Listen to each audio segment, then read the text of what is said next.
우리는 어젯밤에 이 산상설교를 통해서 은혜 받을 중요한 몇 가지 요점을 먼저 지적해 드렸습니다. 산상설교는 일반 대중에게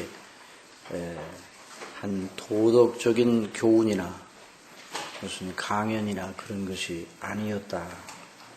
그리스도 예수님을 믿음으로 구원받아 지상에 살고 있는 하나님의 자녀들, 이미 천국의 백성된 자들에게 주시는 놀라운 하나님의 거룩한 복락의 말씀, 우리 주 예수님의 놀라우신 생명의 말씀이다 하는 것을 우리는 알았습니다. 그리고 팔복의 말씀은, 특별히 오늘 읽은 이 팔복의 말씀은 그리스도 예수님 안에서 구원받은 자들의 복을 우리 예수님께서 지상적인 차원에서 묘사를 한 것이다. 그래서 우리 이 땅에 있는 사람들이 하나님의 나라의 영광과 그 그리스도 안에 있는 구원의 영광을 늘 새기면서 복된 상태에 있으려면 이 팔복의 자세, 팔복으로 묘사된 그 마음의 자세를 늘 가지고 있어야 된다 하는 사실을 우리가 배웠습니다. 여러분, 성경대로 한다면 누가 복 있는 사람이겠습니까? 누가 정말 복 있는 사람이에요? 예수 그리스도를 믿음으로 말미암아 죄 용서를 받고 의롭다 하심을 입어 영생을 얻고 하나님의 자녀들이 된 사람들, 곧 예수님 안에서 구원을 받은 사람들이 복이 있는 사람들입니다. 다른 모든 것들은 다 방편입니다. 이것이 이 땅에 사는 저와 여러분의 삶의 가치요 영광이요 목적입니다. 본질입니다. 이것을 잃어버리면 다 잃어버리는 것이고, 다른 것을 다 잃어버린다 할지라도 이것을 가지고 있으면 그 사람은 여전히 복된 사람이에요. 여러분, 이 땅에 살다가 우리가 이 땅에 있는 장막집이 무너질 때 우리가 이 땅을 떠나야 되는데, 그때 정말 이 놀라운 복을 가지고 있는 사람은 울지 않고 영광스러운 소망으로 그 심령이 가득 차게 될 것입니다. 그러나 다른 것으로 다 충만한 그리고 풍성한 그러한 조건에 있다 할지라도 이 복을 누리지 못하면, 구원의 영광에 이루지 못하면, 구원의 복을 누리지 못한다면 하나님의 의로우신 진노 아래 영원한 지옥 형벌에 들어갈 수밖에 없습니다.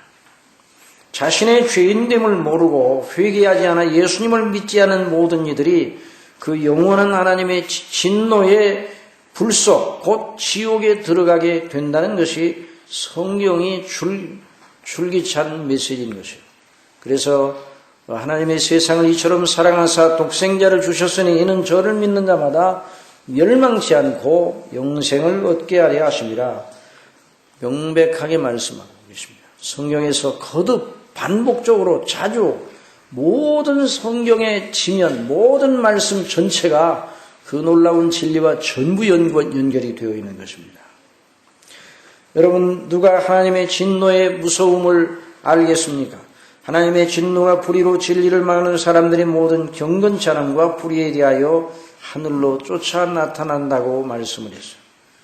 여러분, 무엇으로 그 하나님의 진노 아래에 있는 인생의 불행을 상쇄시킬 수 있습니까? 무엇을 가지고 그걸 보충할 수 있어요? 그 불행을 무엇을 가지고 보충할 수 있습니까?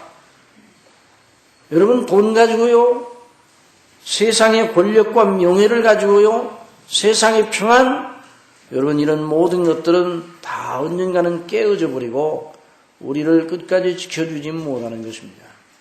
우리는 흉흉한 소식이 들려올 때마다 깜짝깜짝 놀랍니다. 이 세상의 상태가 그렇습니다. 어느 시대, 어느 민족, 어느 나라, 어느 지역에서든지 세상의 상태는 그러하였습니다. 지상천국은 외형적 그런 면에서 지상천국은 없는 것이에요. 그러나 하나님께서 우리를, 그리스도 안에서 구원하신 우리를 이 놀라운 심령의 복으로 채워주시려고 이 말씀을 통해서 은혜를 주시려고 이렇게 산상설교를 하신 것입니다. 여러분, 하나님의 보시기에 사람들의 모든 선행이 더러운 옷과 같다고 그랬습니다. 무엇으로 하나님의 진노 아래에서 벗어날 수 있습니까? 거기 이사야 64장 6절에 있는 말씀 다 같이 읽어보십시다. 시작. 대저 우리는 다 부정한 자 같아서 우리의 의는 다 더러운 옷 같으며, 어떻게 했어요? 무슨 옷 같다고 그랬어요? 더러운 옷 같으며 우리는 다 쇠폐함이 잎사귀 같으므로 우리의 죄악이 바람같이 우리를 몰아가나이다. 이사야 64장에서 기록된 바 의는 하나도 없도다. 모든 사람이 죄를 범하였음에 하나님의 영광에 이르지 못하더니 그러나 그리스도 예수 안에는 구속으로 말미암아 하나님의 은혜로 값없이 의롭다 하심을 얻은 자 되었느니라. 그러니 여기 산상설교는 이미 하나님의 택하심을 받고 하나님의 거룩하게 하심으로 거듭나서 회개하고 예수님을 구주로 영접하여 구원받은 사람들, 흑암의 권세에서 건져내사 하나님의 사랑하는 아들의 나라로 옮겨진 자들을 위한 황금과 같은 보배로운 수운입니다. 그래서 이것을 산상수운이라 그렇게 말합니다. 한번 들어보세요. 산상수운. 예, 너무나 보배롭고 영화로운 교훈이라는 말이죠. 그래서 우리가 이 말씀을 통하여 그리스도 안에서 우리 자신의 정체성을 재확립해야 됩니다. 우리의 복이 무엇인지, 그런 복을 받은 우리가 하나님 앞에서 주님 안에서 어떤 사람으로 살아야 되는지, 어떤 사람은 서 있어야 되는지를 배우고 확신한 일에 거해야 됩니다. 우리가 살다 보면 우리 정체성을 자꾸만 잃어버려요. 우리가 다 심령이 무디워지기 쉽고 또 삶의 여러 과제들과 숙제들을 위해서 동분서주 뛰다 보면 우리의 심령이 둔해지기 쉽습니다. 그래서 이런 귀한 하나님께서 주신 이 허락하신 집회를 통해서 말씀을 집중하여서 집중적으로 그 말씀을 청중함으로 우리의 심령을 다시 한번 새롭게 하고 거룩하게 하고 다시 하나님께서 주시는 은혜로 체험을 입어야 되는 것이죠. 이것을 거듭 반복적으로 계속해야 돼요. 그리고 이 말씀을 우리가 들을 때 단순한 지적 호기심을 채우기 위해서 배우는 것이 되어서는 안 되고 주님께 복종할 도리로 알고 배워야 합니다. 우리의 마음과 생각과 행실 속에서 이 진리의 말씀이 실천적으로 나타나기를 기도하고 소망해야 합니다. 스폴전 목사님은 참된 믿음은 교리적, 체험적, 실천적 면모를 갖춘 믿음이다. 그래서 세 가지 뭐라고요?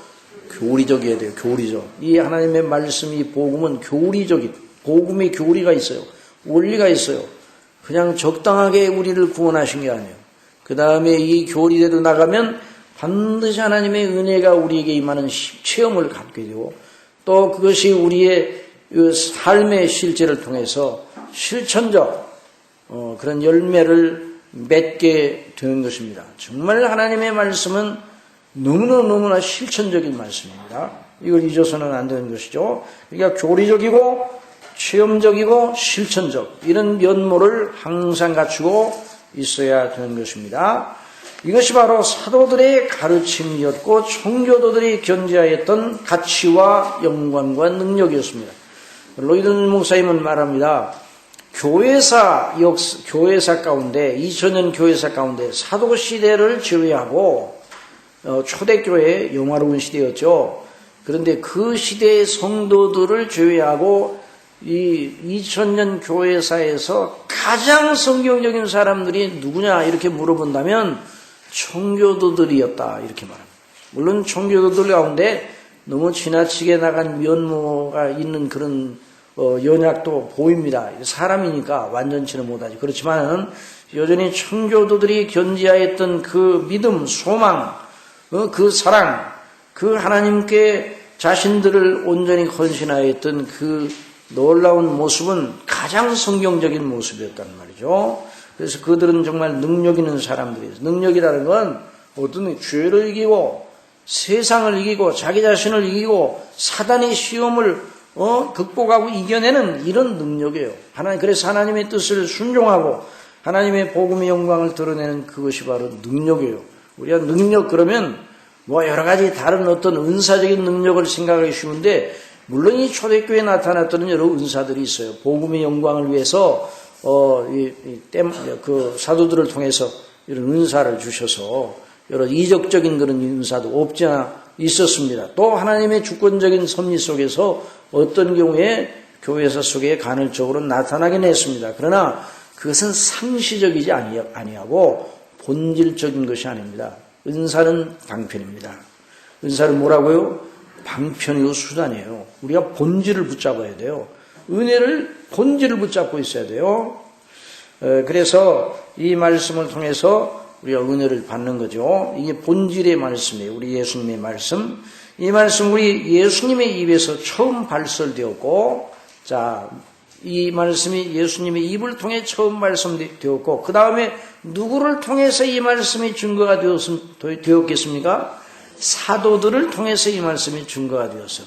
누구를 힘입어? 성령님을 힘입어서요. 그래서 성령님의 역사와 더불어 보혜사 성령님이 오순절에 강림하심으로 말미암아 사도들이 예수 그리스도의 입이 되어 그 놀라운 말씀을 증거하고 기록하였고, 그 다음에 그 성경에 이 말씀이 기록된 다음에 이 마태를 통해서 여러 이제 사도들이 또 이제 다른 서신서들이나 또 이 복음서를 통해서 이 말씀을 기록해 놓았는데, 이 말씀을 강론할 때 성령께서 역사하셔서 여전히 우리 하나님 아버지께서 성령님으로 말미암아 그리스도 안에 있는 백성들에게 계속 이 말씀을 하고 계시는 겁니다.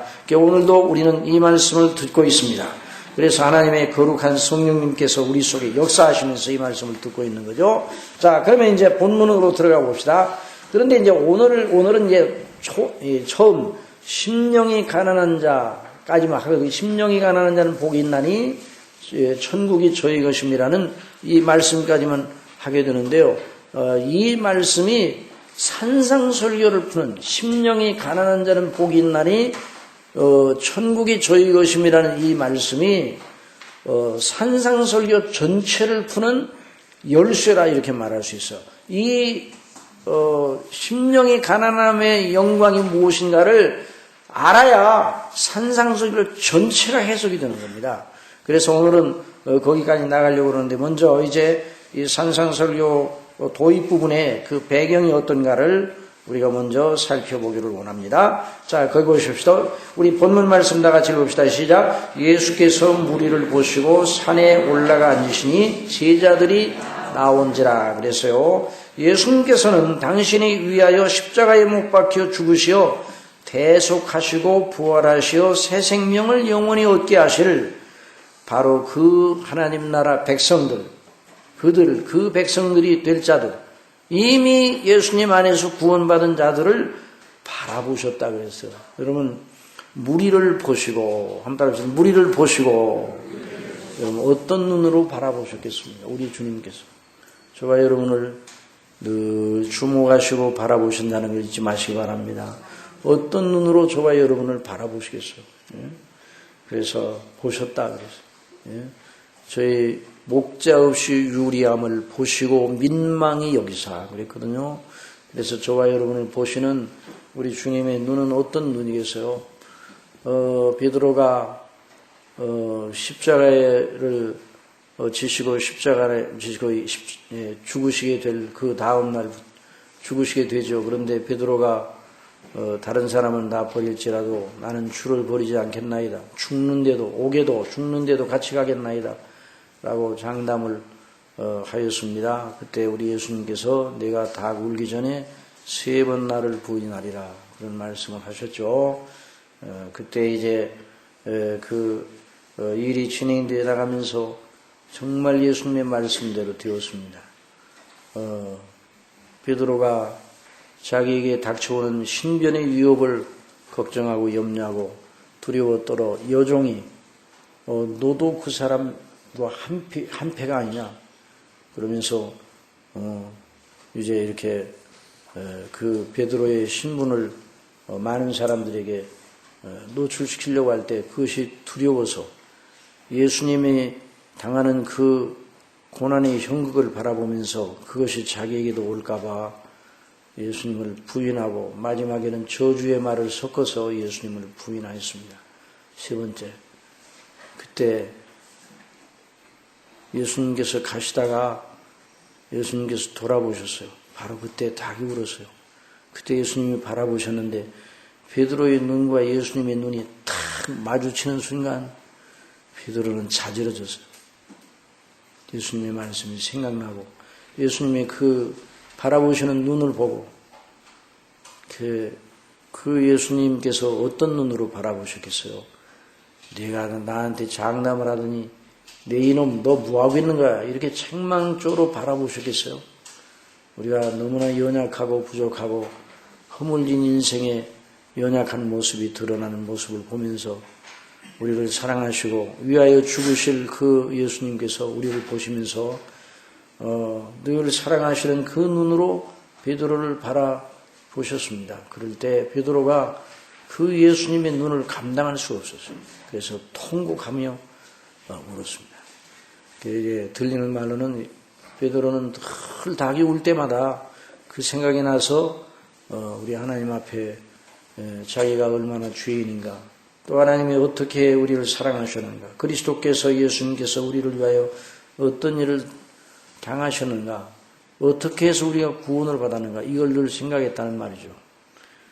그래서 우리 예수님께서 그러신 분인데 그분이 그 사랑하시는 자들을 가르치시려고 앉으셨습니다. 또 그런 주님 앞에 제자들이 나아갔습니다.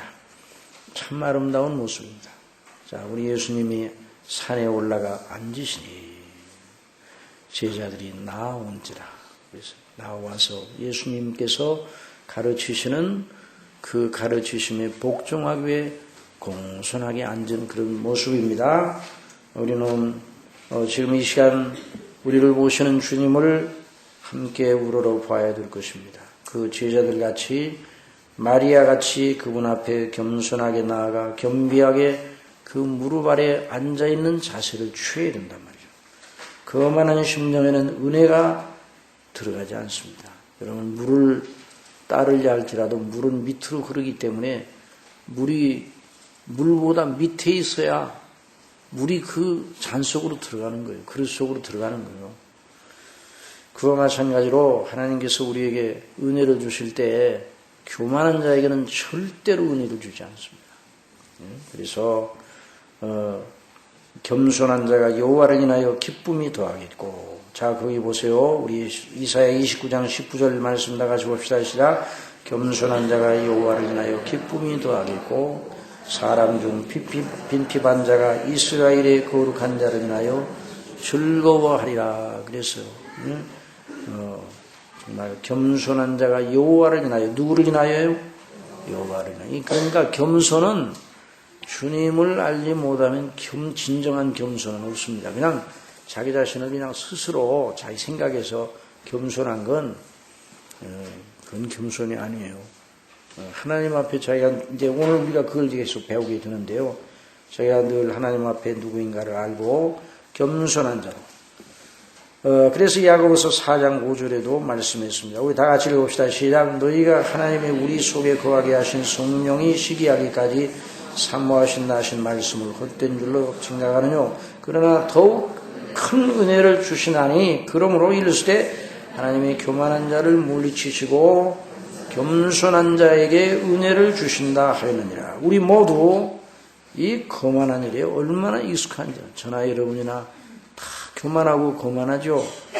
우리 아버지 하나님, 우리 속에서 이 말씀을 듣게 하시고 가르치시는 성령님께서 우리를 주목하심을 잊지 말아야 됩니다. 우리 하나님 아버지께서 우리를 주목하시고, 우리 예수님이 우리를 주목하시고, 성령님께서 우리를 주목하시고, 성삼위께서 우리를 주목하시는 것이죠. 거기 시편 31편 8절 다 같이 읽어봅시다. 시작. 내가 너의 갈 길을 가르쳐 보이고 너를 주목하여 훈계하리로다. 늘 가르쳐 주시고 우리를 주목하여 훈계하십니다. 늘 가르쳐 주시죠.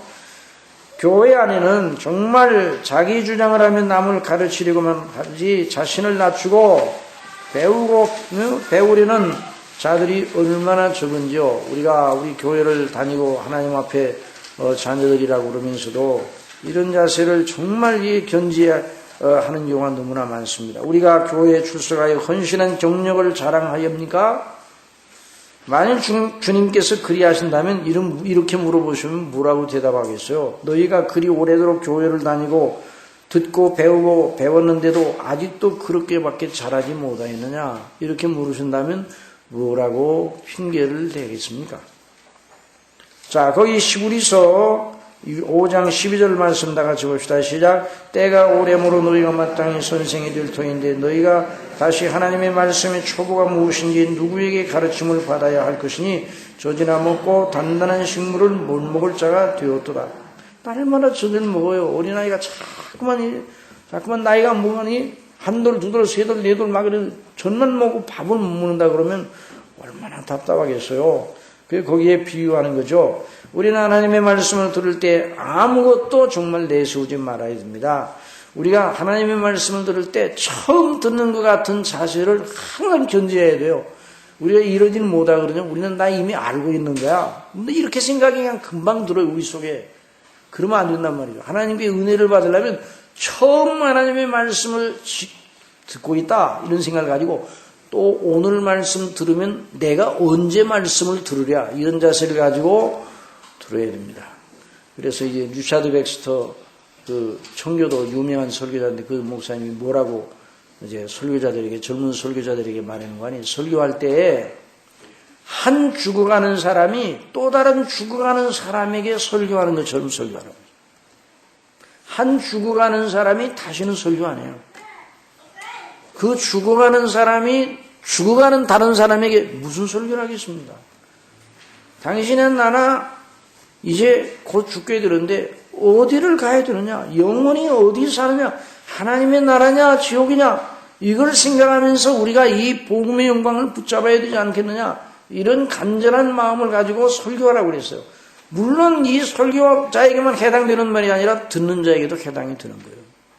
그래서 우리가 설교자든 회중이든 저나 여러분이나 똑같이 주님의 말씀을 듣는 자가 되어야 됩니다. 그래서 제가 뭐 설교를 한다고 해서 제 말을 하고 있는 것이 아니에요. 하나님의 말씀을 함께 우리가 듣고 있는 거예요. 다만 설교자를 하나님께서 세우셔서 은사를 주시고 소명을 주셔서 먼저 이 말씀을 듣게 하셔서 이 말씀을 함께 증거하는 것이죠. 그러니까 우리가 늘 하나님의 말씀을 이제 마지막으로 듣는다 오늘 이런 생각을 가지고 들어야 되고 설교자도 마지막 설교를 한다 이런 자세를 가지고 증거해야 돼요. 언제나 이것을 잊지 말아야 됩니다. 그래서 언제나 지금 현재 우리가 은혜 중에 있느냐 이게 중요한 거예요. 그래서 배우고 은혜 받은 것을 다른 모든 걸 내세우면 배우고 은혜 받는 일을 방해하는 것이죠. 또 이런 경우도 있어요. 이전에 내가 큰 은혜를 받았었는데 그런 생각하고 자기가 받은 옛날의 은혜를 생각하고 자기가 영적으로 대단한 경지에 있다고 스스로 자랑하는 것도 하지 말아야 됩니다. 그렇지 않습니다. 옛날에는 은혜를 받았지만 지금이 문제예요. 어제는 밥을 먹고 배가 불렀지만 오늘은 어떠냐? 배가 오늘은 고프다 그러면 어제 배가 불렀던 일이 오늘을 붙잡아주지 못하는 거예요. 오늘 은혜를 받아야 됩니다. 한번 따라해서 오늘이라 일컫는 날에 오늘이라 일컫는 날이 중요한 것이에요. 여러분 다윗이 범죄했을 때 자기가 잘하던 때를 기억하고 그것을 하나님 앞에 내세웠습니까? 하나님 제가 범죄는 했지만 지금까지 얼마나 순전하게 하나님의 영광을 위하여 살았습니까? 하나님의 뜻대로 살려고 애를 썼잖아요. 그러니 이번 한 번만 좀 봐주시기 바랍니다. 그렇게 했느냐 말이에요. 절대로 그렇게 하지 않았어요. 오직 하나님의 긍휼만 의지하고 용서하시는 하나님의 은혜만 바라고 그것만 의지하였습니다. 우리 다 같이 봅시다. 거기 시편 51편 시작. 하나님이여 내 속에 정한 마음을 창조하시고 내 안에 정직한 영을 새롭게 하소서. 나를 주 앞에서 쫓아내지 마시며 주의 성신을 내게서 거두지 마소서. 주의 구원의 즐거움을 내게 회복시키시고 자원하는 심령을 주사 나를 붙드소서. 그리하면 내가 범죄자에게 주의 도를 가르치리니 죄인들이 주께 돌아오리이다. 하나님이여 나의 구원의 하나님이여 피 흘린 죄에서 나를 건지소서. 내 혀가 주의 의를 높이 노래하리이다. 그래서 여러분 이 기도가 우리의 기도가 되어야 됩니다. 우리의 심령을 정하게 해주시고 우리의 심령 속에 성령의 감동을 날마다 허락하셔서 거룩한 영감 속에 있게 해주시고 구원받은 기쁨과 감격을 놓치지 말게 해주시고 차원하는 심정으로 나 같은 죄인을 구원하신 하나님의 은혜를 어떻게 보답할까? 이런 심정을 가지고 늘 우리 아버지께 경배하며 순종하게 해주세요. 이렇게 기도해야 돼요. 지금도 우리를 가르쳐 주시려고 좌정하신 주님 발 아래 자주 앉는 사람, 하나님을 경배하면서 그 앞에 늘 겸손하게 배우고 은혜 받기를 원하는 사람이 은혜 충만하고 구원의 기쁨으로 늘 깨어있는 사람, 그 사람이 바로 주님 은혜에 늘 감사하는 사람. 이게 팔복은 그걸 가르쳐 주는 거예요. 팔복은 여러분이 팔복이 뭐 심령이 가난한 자, 애통하는 자 쭉 나오잖아요. 이것이 뭘 말하는지 바로 이 놀라운 이 구속의 은혜를 가르쳐 주는 거예요. 오늘 그걸 배우는 거예요. 그러니까 계속 시간마다 그것이 반복이 될 거예요. 근데 반복이 무의미한 반복이 아니에요. 그러니까 하나님께서 우리에게 은혜를 주시되 단순한 반복적인 방법을 통해서 은혜를 주시는 거예요. 그러나 그 은혜가 받을 때마다 항상 새롭고 우리를 기쁘게 하고 다시 견고하게 서게 하는 거죠. 그걸 우리가 잊지 말아야 돼요. 자, 그런 사람을 통해서 하나님 영광을 드러내시고 또 그런 사람을 하나님의 길에 쓰시는 거예요. 자, 거기 봅시다. 다 같이 그 본문 말씀 입을 열어 시작. 입을 열어 가르쳐 가라사대. 누가 입을 여셨어요? 예수님이. 여러분, 예수님이 입을 여셨다. 놀라운 장면입니다. 예수님이 입을 열어 가르쳐 말씀하셨다는 말이죠. 여러분, 저와 여러분 오늘 포함한 모든 사람들은 입을 닫고 있는 편이 여는 것보다 훨씬 더 낫습니다. 저희 목구멍은 열린 무덤이요. 여기 그렇게 말하지 말고 내 목구멍은 열린 무덤이요. 그렇게 말해야 될 것 같아요. 우리 다 같이 한번 그렇게 내 자신을 바라보고 내 자신을 바라보고 우리 다 같이 읽어봅시다. 시작. 내 목구멍은 열린 무덤이요. 내 혀로는 속임을 베풀며 내 입술에는 독사의 독이 있고 내 입에는 저주와 악독이 가득하고 이렇지 않습니까? 우리 자신이. 너는 그 다음에 전도서 5장 2절 시작. 너는 하나님 앞에 함부로 입을 열지 말며 급한 마음으로 말을 내지 말라. 하나님을 하늘에 계시고 하나님은 하늘에 계시고 너는 땅에 있습니다. 그런즉 마땅히 말을 적게 할 것이니라. 그 다음에 남의 말하기를 좋아하는 자의 말은 무엇과 같아요? 별식과 같아서. 여러분, 남의 말을 하면서 지나는 시간이 지루합니까? 너무너무 재밌습니다. 너무 재밌어서 시간 가는 줄 모르는 거예요. 이게 바로 우리의 악독이에요. 우리 자신이 얼마나 이 죄성이 나쁜지 이걸 보면요, 얼마나 누추한지 그냥 뭐 시간 가는 줄 몰라요. 별식과 같다 그래서 별식을 먹어봐. 얼마나 맛있어요. 그 뱃속 깊은 데로 내려갑니다. 그러니까 이건 하나의 이제 반어법이죠. 자, 그 다음에 우리 잠언 17장 28절 다 같이 봅시다. 시작. 일어난 자라도 잠잠은 지혜로운 자로 여기우고 그 입술을 닫히면 슬기로운 자로 여기우고. 아무 말도 안 하고 가만히 있으면요 지혜로운 자로 여기우고. 저기 영화가 그런 영화가 있어요. 그 여러분도 보셨는지 모르는데 옛날 영화인데 미국에서 나온 영화인데 아주 교훈적인 영화예요. 아마 잠언 이 대목을 알고 그 저자가 그렇게 썼는가 봐요. 말을 안 합니다. 사람들이 막 웃어도 웃지 않고 가만히 있어요. 그래서 나중에 이 사람이 어디까지 올라가는 거니? 대통령 자문역까지 올라갑니다. 왜냐하면 이 사람 때문에 여러 가지 그르칠 일이 상당히 많이 방지가 되었어요. 그 대통령이 어떤 결정을 하려고 그러는데 정책을 해서 참모들을 모아놓고 장관들을 모아놓고 다 어떻습니까? 여러분 아무개 장관님 어떻습니까? 그러면 장관들이 정말 각하 정말 좋겠습니다. 정말 좋은 정책입니다. 그런데 이 사람만은 말 안 하고 가만히 있어요. 여러분 좌중에 다 웃고 있는데 그 한 사람은 말 안 하고 가만히 있어요. 그럴 때 대통령이 함께 떠들며 웃던 그 자세를 고쳐먹고 그 사람을 바라보며 자기가 낸 정책을 다시 한번 검토를 합니다. 이 장관회의, 국무회의 다음에 오늘 결정하지 말고 다음에 갑시다. 누구 때문에? 오늘 결정하려고 그랬어요. 누구 때문에? 바로 그 사람 때문에. 말 안 하고 막 그 사람 때문에. 그래서 여러 가지 정책에 아주 혼선을 막아주는 역할을 했다면 그 사람 때문에. 왜? 대통령이 오늘 결정할 것을 조금 있다 더 깊이 생각한 다음에 결정을 하니까 보완이 돼가지고 결정했어요. 그리고 굉장히 그 사람이 지혜로운 사람인가? 그건 아닙니다. 어떻게 할 줄을 몰라요. 그러니까 어떻게 할 줄 모르기 때문에 가만히 있는 거예요. 여러분 어떻게 할 줄 모를 때 가만히 있는 게 좋아요. 그런데 많은 사람들은 저나 여러분이나 어떻게 할 줄 모르면서도 떠들어대거든요.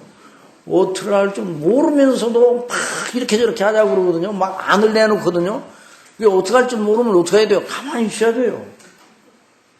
그러니까 입술을 닫히면 미련한 자라도 잠잠하면 지혜로운 자로 여기고, 그 사람이 뭐 많이 알아서 대통령 자문까지 올라간 게 아니라 정말 이게 지혜가 별로 없는 사람인데, 그런데 한 가지 지혜가 없으니까 가만히 있는 거예요.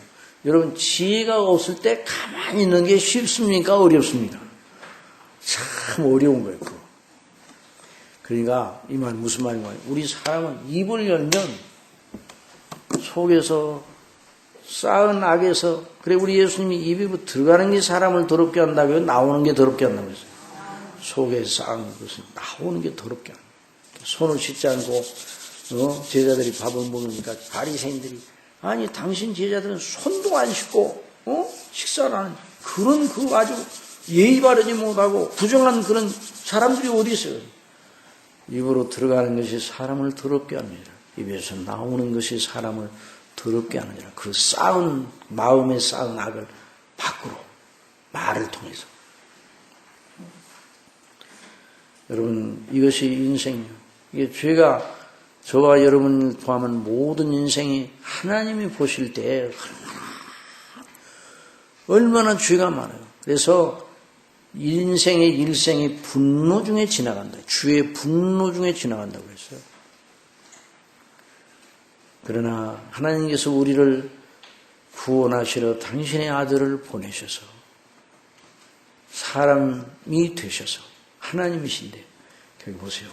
그 예수님이 사람이 되셔서 이 땅에 아기로 태어나셔서, 그리고 때가 되면 이제 공중함에 나타나셔서 당신이 구주가 되심을 드러내시며 이제 이 대목에서 입을 여셔서 가르치시고 계십니다. 여러분이 우리 예수님께서 입을 열면 거기는 놀라운 일이 일어납니다. 예수님께서는 본질적으로 하나님 되심이 있어서 아버지 하나님과 동등되신 분입니다. 그러나 동등됨을 취할 것으로 여기지 아니하셨다고 그랬어요. 그래서 종의 형체를 가지고 사람으로 나타나셔서 자신을 비워 그분이 입을 열어 말씀하시면 거기 명하신 일이 그대로 일어나게 되어 있었습니다. 하나님이 가라사대 빛이 있으라 하심에 빛이 있었고 그 빛이 하나님의 보시기에 좋았더라. 하나님의 천지 창조의 명령이죠. 창조 명령이죠. 우리 예수님도 창조 명령을 내리신 분입니다. 아버지와 함께. 예수님께서 입을 열어 명령을 내리시면 어느 것도 그의 복종하지 않은 그 명령에 복종하지 않을 것이 없습니다. 바람과 바다를 향하여 꾸짖으셨습니다. 거기 마태복음 9장에 있는 말씀 다 같이 읽어봅시다. 시작. 예수께서 이르시되 어찌하여 무수하느냐 믿음이 적은 자들아 하시고 곧 일어나사 바람과 바다를 꾸짖으신데 아주 잔잔하게 되거늘 그 사람들이 기이하게 가로되 이 어떠한 사람에게 바람과 바다도 순종하는가 하더라. 이 어떠한 사람이기에 우리 예수님이 어떠한 사람이에요? 바로 하나님이십니다. 바로 우리의 구주신데 그분이 본질적으로 하나님이셔요. 그러니 바람과 바다가 순종을 하죠. 그 다음에 우리 거기 무화과 나무에 대한 그 말씀이 있는데요. 마태복음에는 그 장절을 안 밝혀요. 멀리서 잎사귀에 있는 한 무화과 나무를 보시고 혹 그 나무에 무엇이 있을까요? 가셨더니 가서 보신즉 잎사귀 외에 아무것도 없더라. 이는 무화과의 때가 아닙니다. 예수께서 나무에게 이르러 가라사대 같이 읽으세요. 시작. 이제부터 영원토록 사람이 내게서 열매를 따먹지 못하리라 하시니 제자들이 이를 듣더라. 그랬어요. 이를 듣더라. 그 다음에 저희가 아침에 지나갈 때 무화과 나무가 뿌리로부터 마른 것을 보고 베드로가 생각이 나서 여짜오되 납비어 보소서 저주하신 무화과 나무가 말랐나이다. 사랑하시는 성도 여러분, 우리 예수님이 복을 명하시면 복을 받는 겁니다. 예수님이 저주하시면 저주를 받는 겁니다. 우리가 하나님, 우리 주 예수님 성령님, 이 성삼위 하나님의 권위와 영광을 정말 존귀하게 여기고 두려워해요. 두려워해요. 하나님을 경외한다는 말이 하나님을 두려워하는 거예요. 하나님이 가장 두려우신 분이에요. 저와 여러분에게 있어서 최고의 난제는 무엇인가? 하나님 자신이셔요.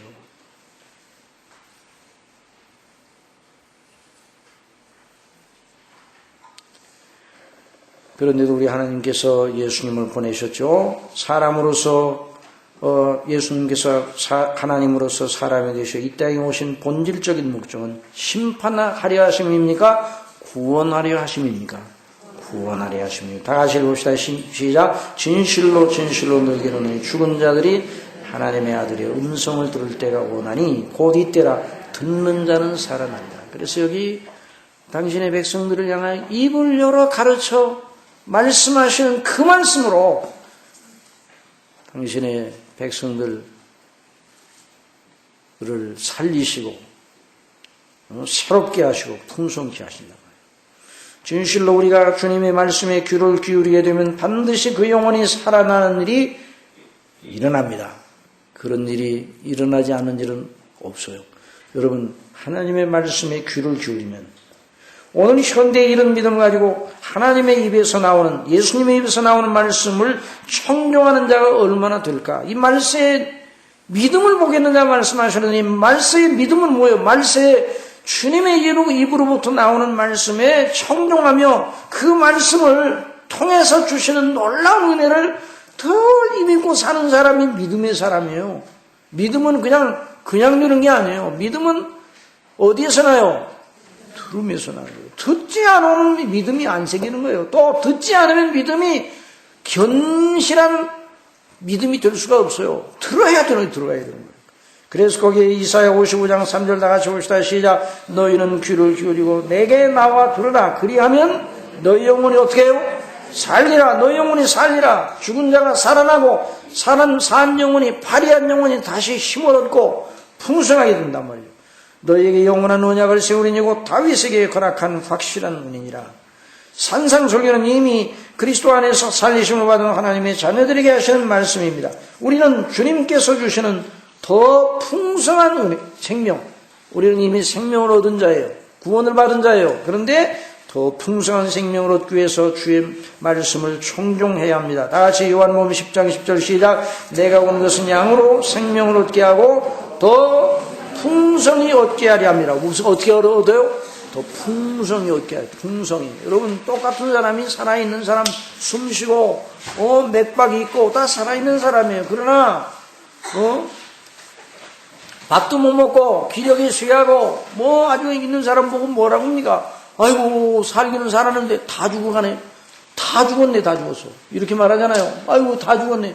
그런데 그 사람이 생기를 되찾고 또 밥을 먹고 다시 힘을 차리고 기운을 차리면 어떻게 돼요? 오, 살아났어. 그러잖아요. 그런 의미예요. 죽었던 자가 살아났다는 말이 아니라 살아있었으나 파리한 상태에서 풍성한 생명에 들어가게 되었다는 말이죠. 그래서 저와 여러분의 영혼이 풍성한 생명을 누리기를 바랍니다. 이걸 위해 늘 하나님의 은혜를 바라보고 하나님께서 은혜를 주시되 말씀을 통해서 은혜를 주시니 그 말씀을 늘 청종해야 된다는 말이죠. 자, 그러면 이제 심령이 가난한 자 본문으로 들어갑니다. 심령이 가난한 자가 누리게 되는 천국의 부여요. 심령이 가난한 자. 여러분, 가난하다 그래서 천국은 부유합니까? 가난합니까? 천국은 부유합니다. 어느 정도 부유합니까? 부족함이 없을 정도로 부유합니다. 그런데 누가 그 천국의 부여를 누린다고요? 심령이 가난한 사람이. 그게 도대체 어떤 논리인가? 자, 예수님의 이 말씀은 최고의 역설적 진술입니다. 그러나 문학적 기교를 위해서 그리 말씀하신 것이 아닙니다. 여러분이 성경을 보면은요, 이 세상에 어떤 문학이 성경의 문학적 표현을 따라갈 수 있겠습니까? 그러나 성경은 문학적 기교를 위해서 재주를 부린 자들이 쓴 책이 아니에요. 성령님의 감동을 받은 사람들이 진실을 적확하게, 바르게, 함축적으로 드러내기 위해서 성령님의 인도하심을 따라 영감, 감동을 받아서 쓴 책이에요. 그래서 그 성경의 모든 진술들이 그 한 줄 한 줄이 얼마나 영광스러운 말씀이에요. 그래서 이 다른 문학이 따라갈 수가 없어요. 그래서 하나님을 모르는 사람이 영문학자가 아가서 욥기를 읽으면요 탄도가 안 돼요.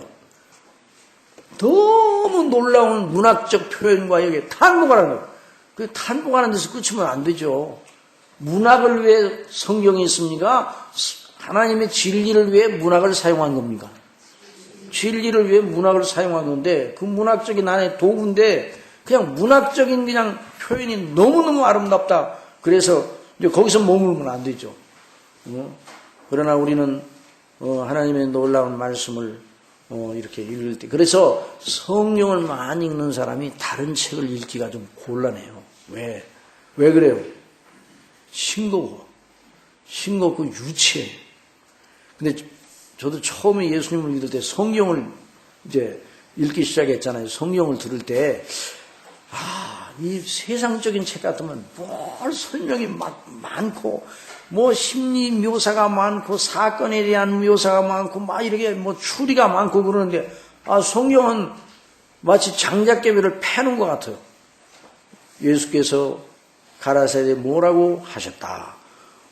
그 다음에 예수님이 행하신 일에 대해서 어떻게 하셨다. 간단하게 돼 있어요. 처음에는 이렇게 성경이 이렇게 맛이 없는 것처럼 그렇게 들리더라고요. 그런데 나중에 하나님의 성령님의 감동하심과 은혜를 받으니 세상에 성경의 말씀 한마디 한마디가 하나도 군더더기가 없는 말씀. 그러니까 그 성경을 읽으면 다른 책을 읽기가, 왜냐하면 그 성경은 누구의 사상이에요? 누구의 사상입니까? 하나님의 생각, 하나님의 수준이에요. 이 성경, 예수님의 수준이에요. 자, 그러면 이제 그건 그 정도로 하고, 심령이 가난한 자는 복이 있나니 그랬어요. 이 사람들은 누구입니까? 심령이 가난한 자들은 복이 있나니. 우리 성경에 이제 이렇게 번역된 이 개역 성경에는 가난한 자들은 복이 있다 그렇게 했습니까? 가난한 자는 복이 있다 그랬습니까? 개역 개정에는 뭐라고 그랬어요? 가난한 자들이라고 그랬습니까? 가난한 자는 그랬습니까? 개역 성경도 가난한 자는 그랬어요? 사실은 이게 가난한 자들은 그렇습니다. 영어 성경을 보면 이제 분명히 나타나는데 우리나라 이제 국어는 복수와 단수를 어떻게 구분 없이 쓰는 그런 표현할 때가 많아요. 그래서 여기 그냥 가난한 자 그랬는데, 가난한 자들은, 그러나 가난한 자 한 사람 한 사람을 말한다고 하는 의미에서 가난한 자라고 번역해도 아주 잘못된 번역인가 그건 아니지만, 근데 심령이 가난한 자들은 복이 있나니. 그래서요, 이 사람들은 누구인가? 이 사람들은 자연인이 아닙니다. 자, 누가 아니라고요?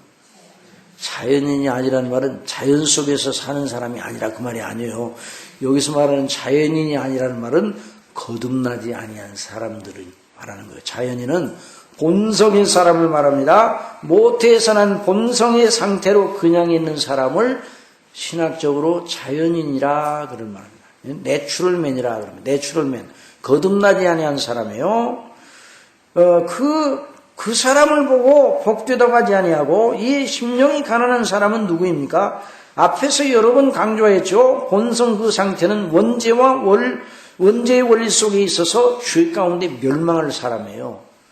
여러분, 사람이 거듭나지 않고는 절대로 어디에 들어갈 수 없어요? 천국에 들어갈 수가 없어요. 그러니까 보세요. 심령이 가난한 자는 복이 있나니 천국이 저희 것입니다. 이 사람 들어간 사람이야, 안 들어간 사람이야? 이미 들어간 사람이죠. 천국이 저희 것이니까. 그러니까 이 사람이 자연인이 아니에요. 거듭나지 아니한 성령님의 거듭남이 없는 사람은 이 말씀이 무슨 말씀인가 모르기도 하거니와 해당이 안 됩니다. 그래서 왜 거듭나면 사람이 이렇게 되는가 하는 걸 우리가 여기서 배우게 되는 거예요. 자, 이 사람은, 거듭난 사람은, 이 심령이 가난한 사람은 이전에 가지고 있었던 본성적 의식에서 벗어난 사람입니다. 다른 관점, 다른 눈으로 자신을 바라보며 자신을 평가한 사람이에요. 무슨 눈을 가졌다고요? 다른 눈, 다른 관점. 그러니까 이제까지 전혀 눈여겨보지 못하던 것을 보게 되기 시작한 사람이에요. 여러분, 죄가 들어왔을 때 그 아담과 하와가 하나님의 금령을 어기고 선악을 알게 한 나무의 실과를 따먹는 순간 뭐가 밝아졌다고 했어요? 눈이 밝아졌다고 해요. 눈이 밝아졌다는 그 말은, 눈이 밝아졌다는 건 반어적인 표현입니다. 눈이 밝았다는 말은 이전에 보던 것을 못 보게 되고 안 보던 것을 새롭게 봤다는 얘기예요. 그러니까 무지한 상태, 원의의 상태에 있었던 사람이 새롭게 보게 되었다. 뭘 보게 되었어요? 이전에는 늘 어떤 것을 보았어요? 하나님의 영광과 그 하나님의 영광의 아름다움을 보았잖아요. 그런데 이제는 하나님의 아름다움에 대한 하나님의 영광은 가리고 하나님의 영광은 못 보고 하나님의 영광을 등지고 있는 상태에서 안 봐도 될 것을 보기 시작했다. 그런데 이런 상태의 사람을, 이게 이제 멸망의 사람, 이 사람을 하나님께서 구원하시기 위해서 그 사람의 심령을 거듭나게 하시는, 그 사람의 심령에 예수님을 믿도록 하시는 이런 놀라운 그 씨를 그 사람이 주셔서 그 사람이 영적으로 살리심을 받아서 눈을 뜨게 돼, 영적인 눈을 떠서 하나님의 존재에 대한 생각을 하기 시작하는 거예요. 다른 관점, 다른 눈으로 바라보기 시작하는 거예요. 참 이 놀라운 변화는 아무리 강조해도 지나치지 않습니다. 그래서 이 사람은 자기 자신을 다른 시각으로 바라보기 시작합니다. 나는 정말 가난하기 짝이 없는 사람이다. 나는 아무것도 가진 것이 없는 사람이라고 외치기 시작합니다. 이 사람이 아무것도 없다. 나는 정말 가난하다고 평가를 낼 때 어떤 의미에서 그러는가? 이게 이제 대단히 중요한 요점입니다. 어떤 의미에서 자기를 가난하다고 말하는가? 그 자신이 어떤 의미에서 자신을 가난하다. 우리 예수님께서 심령이 가난한 자라고 말씀하실 때 어떤 의미에서 그 말씀을 하시는가? 그 사람이 자신의 물질적 소유 또는 사람들 속에서의 자신의 위치, 자기의 재능, 자기의 재주, 남보다 보잘것이 없는 자기 자신의 상태, 이런 걸 보고 가난하다고 그러는가? 이런 걸 보고 자기 자신을 바라보고 탄식하고 있는가? 이런 것 때문에 열등감에 사로잡혀서 이렇게 말하는가? 그거 아니에요. 그런 수준에서 자기 자신을 보고 나는 정말 빈털터리고 아무것도 아니라고 탄식하는 사람을 보고 예수님께서 복 있는 자라고 말씀하지 않으시는 거예요. 이 사람이 진정 나는 가난한 자라고 그 인격적 사령탑과 같은 심령 깊은 곳에서 그 속심령 속에서, 속사람 속에서 그렇게 의식하는 생각, 그 생각이 일어난다는 건 그 내면의 변화가 일어난 거예요. 속사람의 변화가 일어난 겁니다. 한번 따라해서 속사람. 왜 우리 겉사람이 아니라 속사람, 그 심령을 주장하는 속사람, 영혼의 상태가 변한 것이죠. 그래서 그러하여금 나는 가난한 자라는 말을 하게 돼서 뭔가 그 심령 속에 들어갔어요. 들어가가지고 변화가 일어났어요. 그 변화는 외형적인 변화가 아니에요. 외형적인 변화가 아니고 그 본질적인 변화가 일어났어요. 뭐가 그 속에 들어갔는가? 하나님을 아는 지식이 그 심령 속에 들어박혔습니다. 그 씨가 그 심 속에 들어갔어요. 그 씨가 들어가가지고 그 씨가 들어가서 그 사람을 변화시키기 시작하는데 참 놀라운 일이에요. 그러니까 하나님께서 우리를 구원하시는 이 일은 작은 일이 아니에요. 정말 저나 여러분이 이 하나님께서 우리를 구원하시는 이 신묘막측한 일에 대해서 감격하고 날마다 이로 인하여 내가 복된 자라고 외치고 내 심령 속에 기뻐하는 자라고 외치면 그 사람이 행복자예요. 그 사람이 정말 최고의 영성을 견지한 사람입니다. 이렇게 되기를 바랍니다. 그러니까 이게 그럼 하나님을 아는 지식, 철학자들이나 이성이나 종교적 본성으로 미루어 신이 존재한다면 이런 신일 거야 라고 생각하는 그런 철학자들이 생각하는 신이 아니에요. 또는 다른 종교가들이 생각하는 식의 절대자가 있으면 아마 이런 존재일 거야 이런 것이 아니에요. 그런 그 가상을 여러 가지 해봤어요. 철학자들도 아리스토텔레스, 플라톤 이런 사람은 다 해봤어요. 그런데 살아계신 하나님을 만나지 못했어요. 그 하나님이 누군가? 살아계시는 참 하나님이에요. 천지만물을 지으신 하나님, 통치하시고 살아 역사하시는 하나님이 성경이 말하는 하나님. 어떤 하나님이에요? 성경이 말하는 하나님, 성경을 주신 하나님, 성경으로 말씀하시는 하나님입니다. 어떤 하나님입니까? 성경으로 말씀하시는 하나님. 따라서 성경으로 말씀하시는 하나님. 하나님이 지금도 말씀하지 않으셔요. 어디서 말씀하세요? 성경으로 말씀하세요. 성경대로 말씀하시는 거예요. 지금 하나님의 음성을 듣기를 원합니까? 성경으로 달려가야 돼요.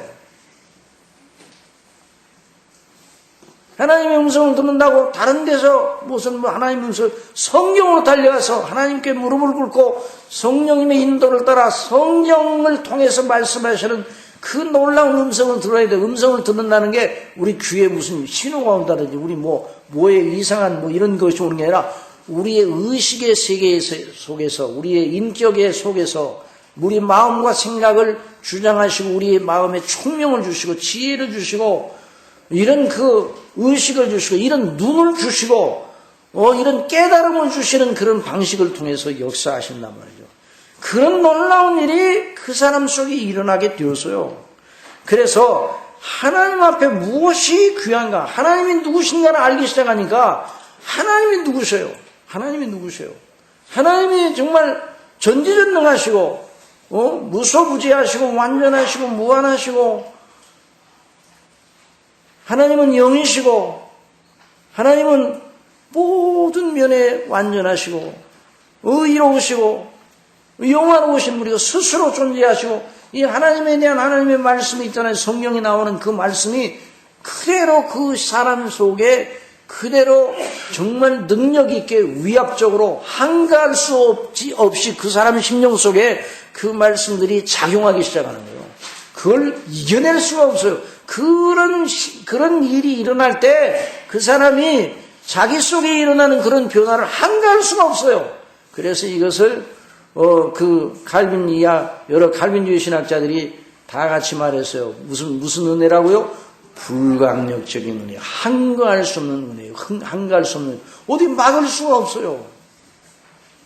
우리 본성 속에는 그런 걸 막고자 하는 이런 본성적인 그걸 싫어하는 그런 것이 있어요. 그런데 그것을 막을 수가 없어요. 예? 그래서 이 스폴전 목사님이 늘 그 예를 이렇게 들었어요. 모래톱에 가뭄이 들어가지고 강바닥이 다 말라가지고 방에서 늘 뛰어든 배가 모래톱에 딱 걸려있어요. 여러분, 이 모래톱에 걸려있는 배를 저쪽에 저 물 있는 데까지 끌고 갈 수 있어요, 없어요? 그 큰 배를 끌고 갈 수 있어요, 없어요? 없어요. 100명이 달라들어도 안 움직여. 움직여도 뭐 조금밖에 안. 그러니까 끌고 갈 수 없어요. 안 돼요. 불가능해요. 그런데 비가 억수처럼 내려서 홍수가 나고 강이 범람하게 되었어요. 그러면 모래톱에 있던 그 배, 육중한 그 배가 어떻게 돼요? 두둥실 떠서 또 가는 거예요. 그래서 불강력적인 은혜는 바로 그와 같다 그랬습니다. 여러분, 그런 은혜가 정말 사모되지 않습니까? 그런 은혜의 역사가 우리 속에 이미 시작이 되었다네. 그 사람이 복 있는 사람, 그 사람이 심령이 가난한 자로 나타나게 되는 거예요. 어떻게 나타나는가? 자, 그 사람 속에 하나님이 누구신가? 하나님이 얼마나 영화로우신가? 그러니까 하나님 앞에 무엇이 정말 가치 있고 귀한 것인가? 이거에 대한 눈이 떠지게 된 거예요. 그래서 어느 것이 하나님 앞에 바르고 옳은 것인가? 어느 것이 가치가 있는가? 어느 게 참된 것인가? 그러니 여러분, 하나님을 알지 못하면 참되고 의롭고 가치 있고 보배롭고 이런 개념이 전부 다 사람의 수준이에요. 땅의 수준이에요. 땅의 수준. 흙의 수준에 특글로 돌아가는 거예요. 그래서 하나님의 판단 앞에 뭐가 영원한 것이 하나님의 판단 앞에 영원한 가치가 있는 것 아니면 하나님 앞에서는 배견하지는 못하는 거예요. 그래서 하나님 앞에서 결국 썩지 않고, 따라서 썩지 않고, 더럽지 않고, 쇠하지 않고, 이것이 바로 하나님 앞에 영원한 겁니다. 하나님 앞에서는 썩거나, 쇠하거나, 부패하거나, 더러워지거나 이런 것들은 거기에 도저히 있을 수가 없어요. 하나님 앞에서. 하나님이 영화로우시고 회전하는 그림자도 없으시기 때문에 어떤 것도 불의한 것이나 부족한 것이 하나님 앞에 존재할 수가 없어요. 존재할 수가 없어요. 그러니까 아무것도 남아날 것이 없어요. 그래서 베드로전서 1장에 있는 우리를 위하여 하늘에 예비하신 그 기업은 썩지 않고 더럽지 않고 쇠하지 않은 기업이라 그랬어요. 어떤 기업이라고요? 그러니까 저와 여러분이 예수님 믿는 저와 여러분이 소망하는 그 하나님 나라는 그냥 세상적인 이런 가치로 자꾸만 환산하지 말고 이건 세상적인 가치로 환산이 안 돼요. 우리는 이 땅에 있으니까 이런 예를 들어서 이해하기 위해서 이렇게 표현이 된 거지 하나님의 그 영원한 영광과 그 하나님 앞에 뭐가 옳은가 뭐가 진실된가 이걸 생각하게 된다면 사람은 정말 그걸 생각할 수가 없는 그런 상태예요. 그런데 성령께서 우리 속에 오시면 그거에 대한 센스가 생기는 거예요. 놀라운 일 아니에요? 놀라워요? 안 놀라워요? 이걸 생각을 해야 돼요. 이런 것이 일어나지 않으면 아직 그 사람이 예수님 믿는 사람이 아닙니다.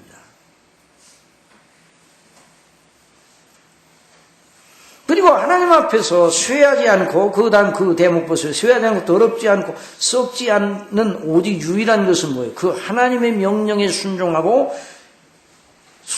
복종하여 이룩하게 될 의밖에 없다는 것을 비로소 알게 돼요. 의를 알게 돼요. 따라서 의를 심판이 죄에 대하여 의에 대하여 심판에 대하여 알기 시작하는 거예요. 그래서 성령이 오시면 죄에 대하여, 의에 대하여, 심판에 대하여 세상을 책망하실 것이다. 책망이라는 말은 각성하신다는 말이에요. 각성. 깨우쳐 주셔요. 그러니까 그 전에 사망의 잠을 자고 있었잖아요. 그걸 깨우쳐 주시는 거예요. 그래서 그런 의식이 들어오지 못하면 그런 의식이 없는 상태에서 예수님을 믿는다는 건 자기가 예수님을 붙잡고 있는 거예요. 그러니까 예수님을 도덕 선생 정도로밖에 안 믿습니다. 예수님을 4대 성인 중에 그 중에 빼어난 분으로밖에는 안 믿어요. 아니 믿을 수 없어요. 그건 성령이 말하는 믿음이 아니에요. 구원받을 만한 믿음은 거듭난 자만이 가지게 됩니다. 자, 그러니까 그 한번 따라해서 하나님 앞에 의가 무엇인가, 죄가 무엇인가, 의가 무엇인가, 하나님의 판단과 심판이 무엇인가에 대한 센스, 지각이 생긴단 말이죠. 그래서 그 의가 없으면 하나님의 무서운 심판을 받아 영원한 지옥불에 던져진다는 것을 알기 시작하는 거예요. 그러니까 성경이 말하는 대로, 성경 말씀대로 지옥의 존재를 실감하기 시작합니다. 지옥이 현실로 다가오게 돼요, 그 사람에게. 그냥 하나의 그냥 먼 나라 얘기가 아니라, 그냥 하나의 지어낸 동화책에 나오는 그런 것이 아니라, 영원한 하나님 나라와 영원한 지옥에 대한 개념이 그 사람에게 선명하게 다가오는 거예요. 불가항력적으로. 그래서 그 사람이 거듭나게 되면 처음에 굉장히 두려움에 떨게 돼요. 내가 구원받지 못하면 어떻게 하나? 이런 상태. 내가 구원받지 못하면 어떻게 하나? 내가 구원받지 못하고 지옥에 가면 어떻게 하나에 대한 두려움이 빵 밀려오는 거예요. 그러니까 이런 두려움이 밀려오진 적이 없다. 그러면 자신을 돌아봐야 돼요. 지옥이 정말 리얼하게, 정말 생생하게, 천국의 존재가 생생하게, 지옥이 없을 수가 없어요. 천국이 없을 수가 없어요. 이렇게 우리가 믿어야 돼요. 이런 지각이 있어야 돼요. 근데 이런 지각을 누가 주신다고요? 성령님이 주시는 겁니다. 거듭나게 해서. 그래서 그 사람은 영적인 눈과 귀가 열려 하나님의 세계를 보고 그 말씀을 들을 수 있는 귀가 열려 말씀을 듣잖아요. 그래서 이전에는 알지 못한 사실을 알게 되었어요. 뭘 알게 되는가? 나는 그 하나님 앞에서 누구인가에 대한 생각을 하기 시작해요. 그리고 내가 하나님 앞에 아무런 의도 가지지 못한 빈털털이라 하는 것을 알게 되는 거예요.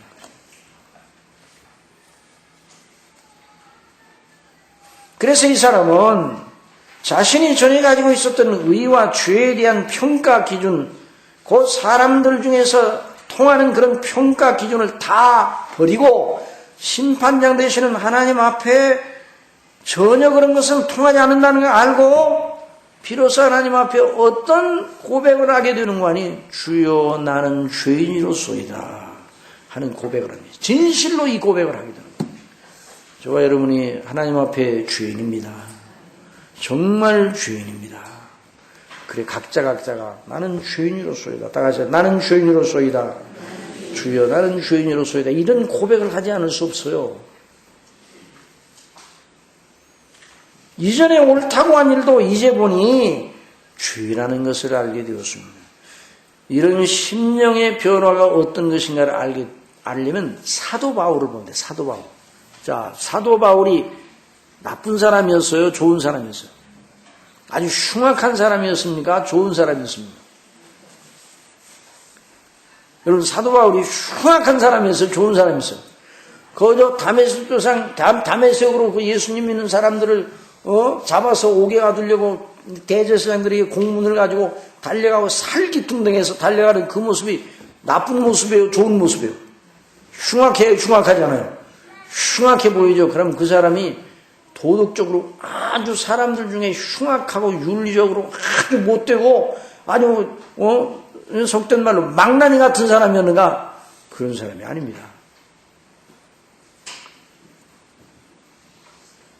바울은 사울이라는 이름 그때 청년 사람 청년 그 사울은 대단히 성실하고 대단히 착한 사람으로 앞길이 훤하고 밝은 사람으로 유대교 가운데도 빼어난 지도자가 될 소양을 갖춘 사람으로 인정을 받고 있어요. 도덕성, 종교성 모든 면에서 그런 사람이었어요.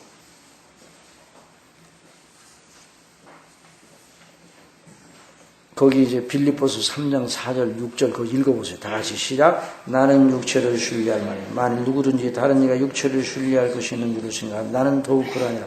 내가 어떻게 해요? 8일 만에 8일 만에 할례받았다는 뭐가 육체를 자랑할 만한 일인가? 여기서 말해 육체를 자랑한다는 내가 몸을 자랑한다 그 말이 아니라 육체를 자랑한다는 건 육신적인 면에 사람 중에서 자랑할 만하다. 이게 8일 만에 할례를 받았다는 철두철미한 유대교의 아주 충실한 사람이었고 그 가문이 좋았다는 말이에요.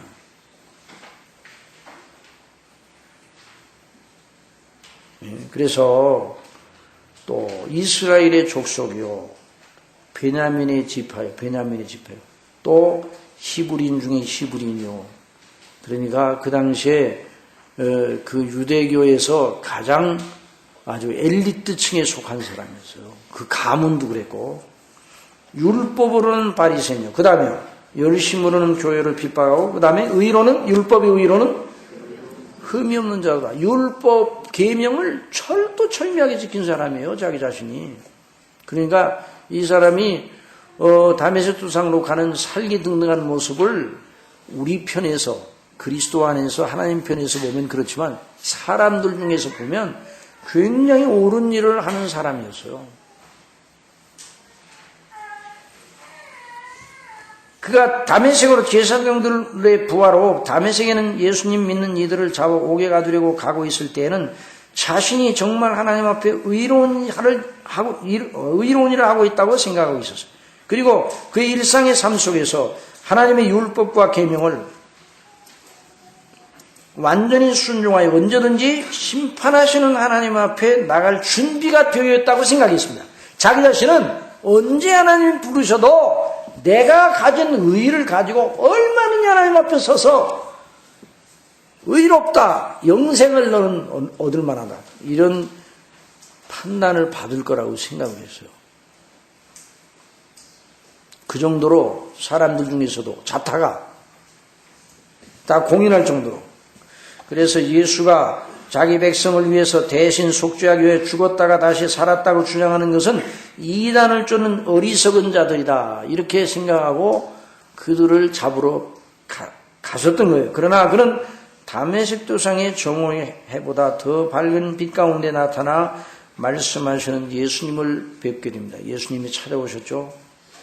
강렬한 그 빛에 눈이 멀어 사람의 손에 이끌림을 받아 그때부터 예수님의 명령을 따라 걷기 시작합니다. 여러분, 이 대목을 우리가 볼 때, 우리 사도행전 9장에 나오는 대목을 볼 때요, 자, 그때 사울이잖아요. 사울을 누가 찾아오셨어요? 그 사울은 그래도 착하게 살았기 때문에 찾아올 만한 그런, 남보다는 그래도 찾아올 만한 가치가 있었죠? 있었어요, 없었어요? 예수님이 보실 때, 그 쓸만하구나, 그래도, 이 사람은 제목이 될 만한 구나, 그래서 내가 써야지, 그래서 찾아오신 거예요? 전혀 아니에요.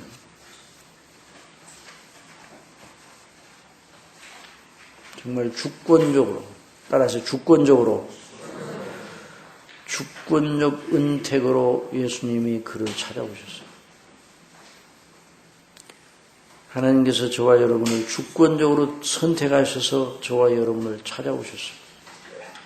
저와 여러분이 이 땅에 사는 날 동안 예수님을 믿지 않고는 안 되게끔 인도를 하셨어요. 그렇게 하나님이 역사하셨습니다. 저와 여러분을 찾아오신 주님, 어떻게 저와 여러분이 예수님을 믿게 됩니까? 생각을 해보세요. 각자 생각해서 내가 안 믿고 누가 믿어? 그런 마음이 듭니까? 그러면 안 되는 거죠. 나 같은 자가 예수님을 믿고 하나님의 자녀가 되고, 나 같은 자가 하나님을 알다니, 하나님을 아버지라고 부르다니, 우리 예수님이 그 하신 일이 바로 나를 위한 일이라니, 이것이 믿어지다니, 우리 하나님께서 우리를 찾아오시고 우리를 사랑하셨습니다. 여러분 믿습니까? 언제부터 사랑하셨어요? 언제부터? 미리 아신 자들을, 따라서 미리 아신 자들을 부르셨어요.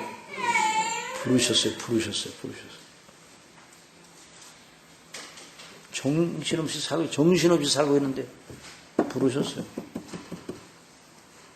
살기가 등등한 다메섹을 향해서 이 사람을 다 잡아서 옥에 가둬야지, 이런 생각을 하고 있는데 예수님이 정오의 햇빛보다 밝은 빛으로 난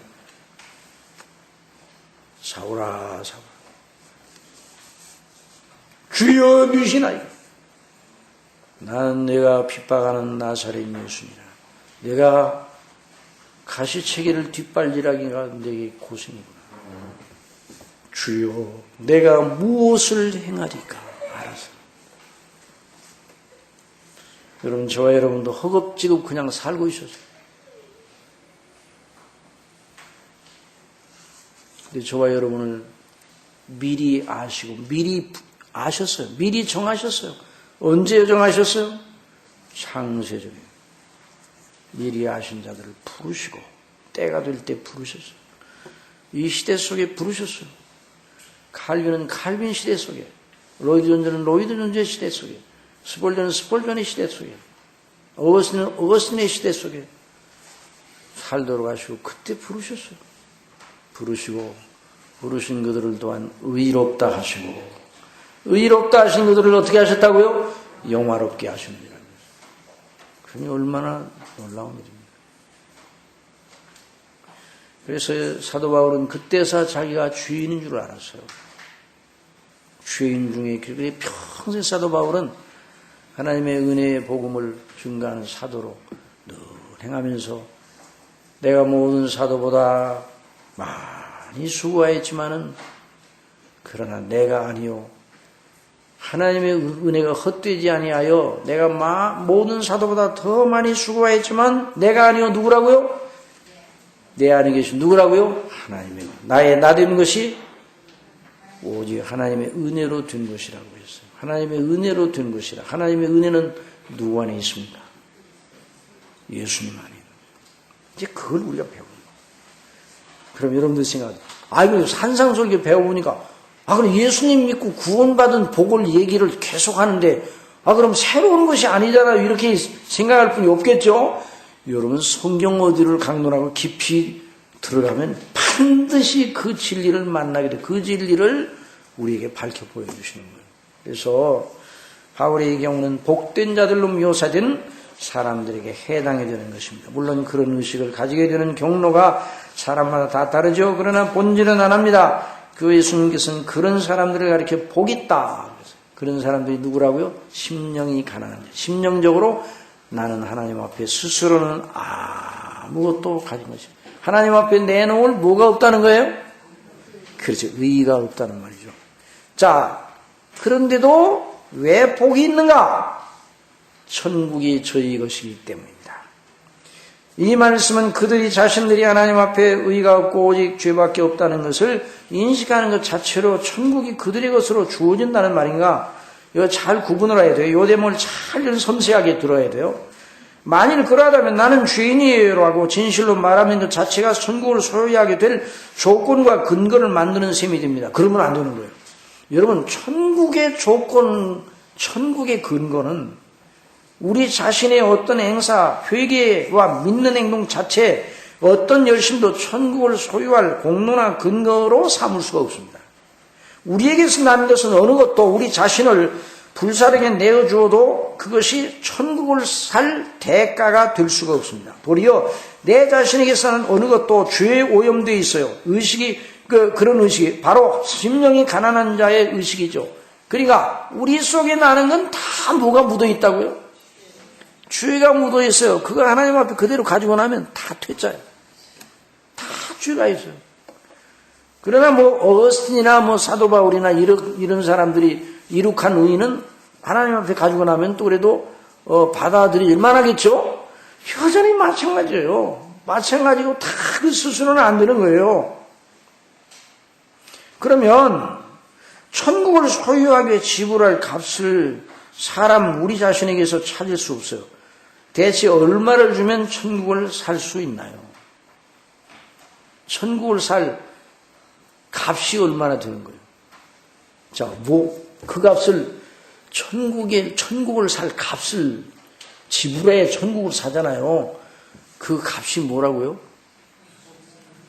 완전한 의예요. 따라하세요. 완전한 의.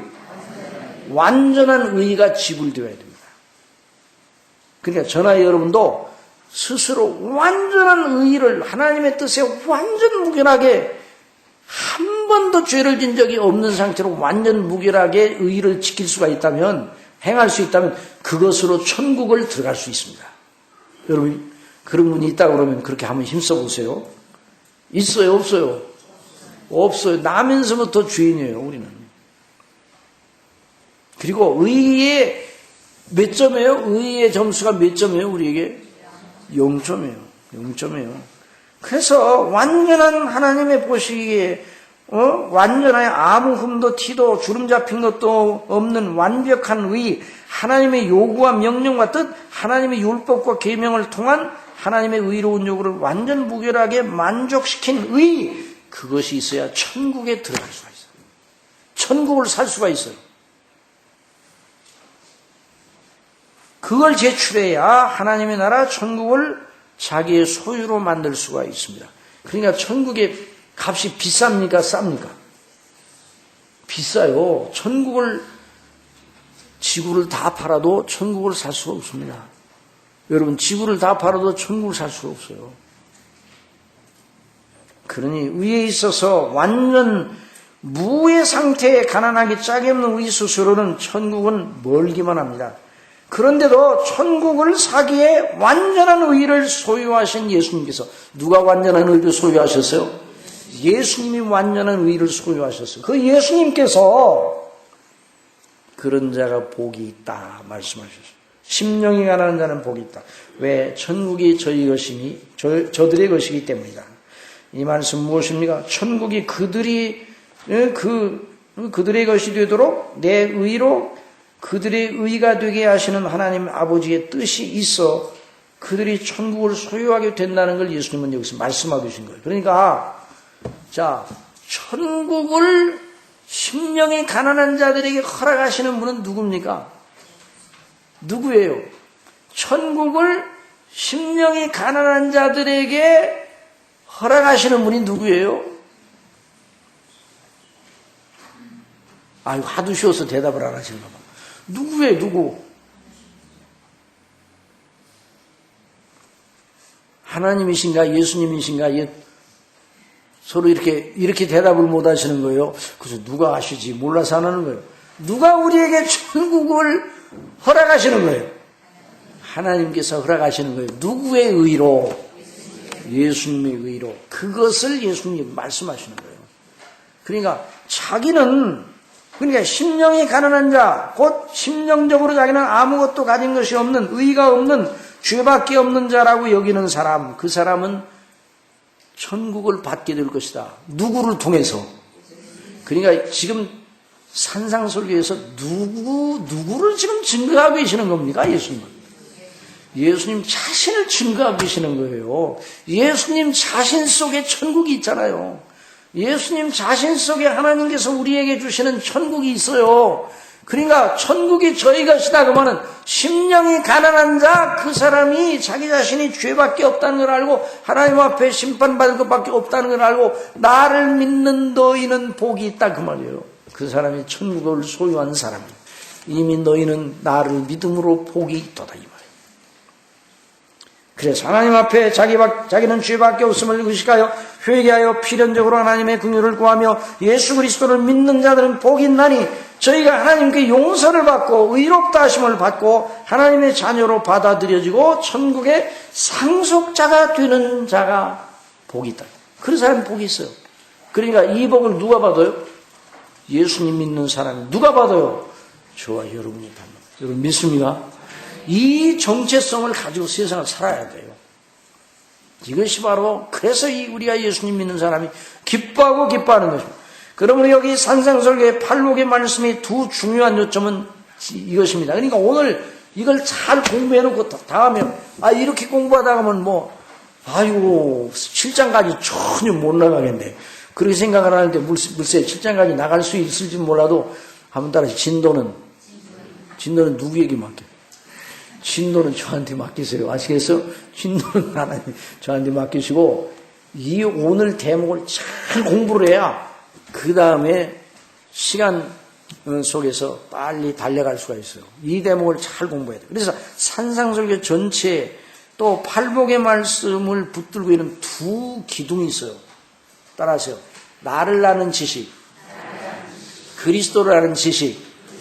그러니까 하나님 앞에 내가 누구인가, 하나님 앞에서 그리스도가 누구인가, 이 두 지식. 그러니까 나를 아는 지식 때문에, 하나님 앞에 내가 누구인가를 알기 때문에 심령으로 가난하다고 여기는 사람이에요. 내가 누구인지를 알기 때문에 내가 애통하는 사람이 되는 거예요. 그런데 예수님 안에, 천국 있게 예수님 안에 위로가 있는 거예요. 그러니까 이 두 기둥이 언제나 있어요. 온유한다. 왜 온유해요? 그 다음에 이제 더 배우게 되겠지만, 온유해요. 그 위로가 누구 안에 있어요? 예수님 안에 있는 거예요. 그러니까 하나님과의 관계 속에 자신의 죄인됨과 예수 그리스도의 구주되심, 그 행하신 구속의 효력의 완전성을 의식하는 마음이 팔복의 마음입니다. 여러분 믿습니까? 그래서 결국 이 산상육 진실로 구원을 받아 하나님의 은혜의 영광을 찬미하는 사람의 마음의 복입니다. 자, 어제 우리 배웠죠? 하나님이 이 땅에 있는 하나님의 백성들에게 주시는 복은 무슨 복이라고요? 심령의 복, 마음의 복이에요. 여러분 믿습니까?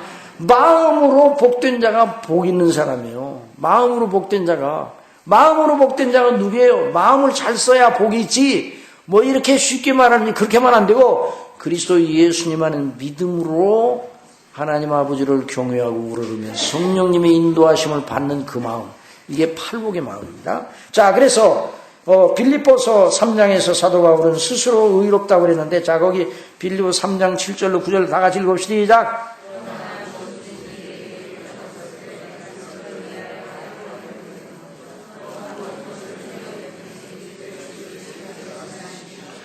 배설물 여기면 그리스도를 얻고, 누구를 얻어요?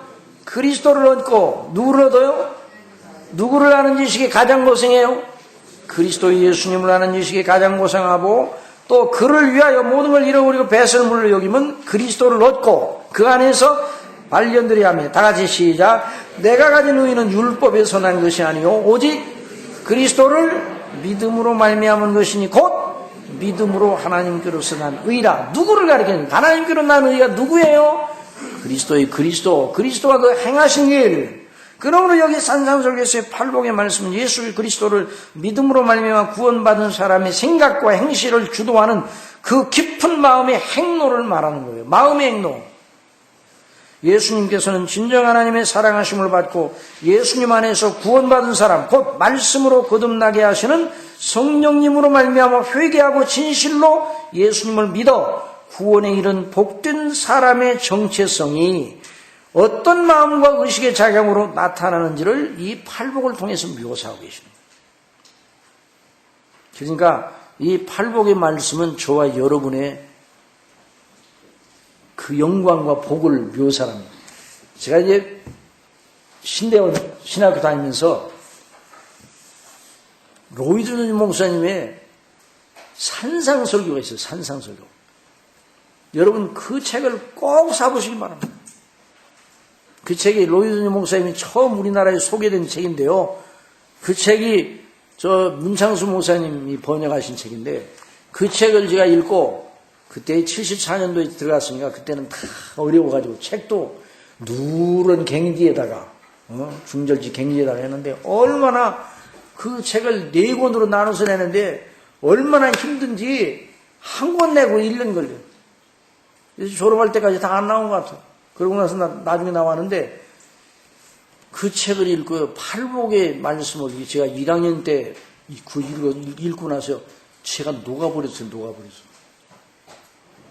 녹아버렸어요. 제가 뭐가 녹아버렸어요. 뭐가 녹아? 마음이 녹아버렸어요. 왜냐하면 제가 그분의 그 산성설을 읽고 어쩌면 그렇게 내 속에서 일어난 일을 속속들이 들어와가지고 다 밝혀내는 거예요.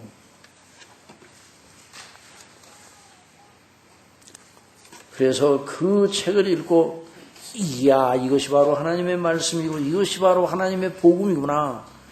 그리고 거기서 그리스도 안에서 구원받은 그 영광의 정체성을 다시 확립하고, 그래서 이 놀라운 그 말씀이 바로 하나님의 말씀이고, 이렇게 정말 우리가 살아가고 섬겨야 되겠다 생각을 해서 그 은혜 속에서 하나님께서 인도해 주셔서 도마스 강의를 이제 2학년 때 지나서 2학년 말부터 시작해서 번역을 시작했어요. 그때 하나님께서 그 인도하셔서 그때부터 이제 로마서 1권, 2권이 나오기 시작합니다. 그래서 그 로마서 강의를 통해서 하나님의 놀라운 은혜의 말씀이 어떤 것인가를 더 깊이 알아서. 그러니까 산상설교하고 로마서하고 다른 말씀이 아니에요. 딱 하나야, 하나. 또 다른 말씀, 성경 전체가 다 그렇게 연결이 되는 거예요. 그러니까 예수님 믿고 구원받고 하나님의 자녀가 된 걸 늘 감격해하고 감사하는 심령의 사람이 팔복의 사람입니다. 여러분 믿습니까? 예수님 믿는 걸 언제나 감사하고 그것 때문에 사는 기쁨과 의미와 목적이 있다고 생각하는 사람이 팔복의 사람입니다. 거듭나지 못하면 그것이 무엇인지 모르죠. 그러나 성령께서 역사하시면 그걸 알게 됩니다. 물론 우리가 구원을 받은 사람이라도 이 심령이 약해질 수가 있어요. 그래서 다시 보충을 받습니다. 그리고 어떤 분들은 오랫동안 교회 나오도 이런 상태에 이르지 못하다가 성령께서 역사하셔서 그 상태에 이르도록 하시는 거예요. 그러니까 지금까지 그런 상태가 없으니까 나는 버림받은 사람이고 난 택한 백성이 아닌가 봐. 이렇게 실망할 필요는 없고 하나님 앞에 기도하시고 또 이미 이런 은혜를 우리가 받았다 할지라도 한번 이런 이 놀라운 팔복에 말하는 그 심령 상태에 들어갔다 할지라도 한 번으로 끝나서는 안 되겠지. 계속 그 마음의 상태가 우리 속에 계속 언제나 머물러 있기를 바라야 됩니다. 여러분 믿습니까? 그래야 우리 심령이 늘 그리스도 안에 있는 그 기쁨의 정체성을 가지는 것이죠. 그래서 늘 항상 하나님 앞에 감사해. 그래서 오늘날 그리스도인들이 이 팔복을 제쳐두고 다른 목을 찾아 잘 쓰고 있는 거예요. 그러니까 막 관역을 잘못 보고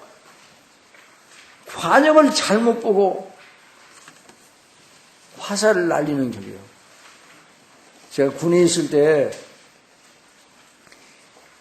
제가 이제 교육교회를 했거든요. 작전과에서. 그런데 휴가 사격을 해요. 휴가 사격을 하는데 어떤 표적지를 보니까 10발을 쏘라는데 10발보다 더 많아. 10발을 맞추면 100% 아니에요. 근데 10발보다 더 많이 맞았다는 건 무슨 얘기예요? 옆에 있는 사람이 자기 표적지도 안 쓰고 옆에다 썼어. 그래가지고 그러니까 그 사람이 어떤 사람이 쐈는지 모르니까 그 효력이 없죠. 그러니까 오늘 우리 심령이 꼭 표적을 잃어버리고 엉뚱한 데다 힘을 쓰는 거예요. 그러니까 날마다 하나님이 나를 미워하시는 것 같아. 하나님은 아무개만 좋아하시고 아무개 집사님, 아무개 장로님, 아무개 권사님만 좋아하시고 나는 버리셨는가 봐. 하나님과 나와는 별로 거리가 가깝지 못한 거. 이런 생각을 하는 거예요. 그거 왜 그런가? 팔복의 정신을 잃어버려서 그래요. 여러분 팔복으로 돌아가시기 바랍니다.